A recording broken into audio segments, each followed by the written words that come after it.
You need these 3 essential tips to get the best out of your PS5. You know that small joy when things just work? This is one of them. Go to Settings, System, HDMI. Turn on One-Touch Play. Now when you press the PS button on your controller, your PS5 and TV wake up together like best friends. Clean and simple. Save your controller battery without suffering. Your DualSense is powerful, but that power drinks battery like water. Do this.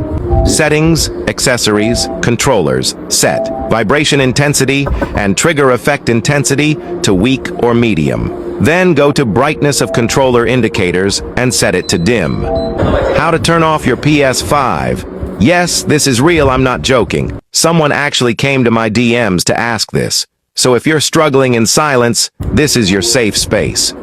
On the home screen, press the PS button, go all the way to the far right, select Power and click Turn off PS5, not Rest mode, not unplugging the cable, not leaving it on till morning, actually turning it off.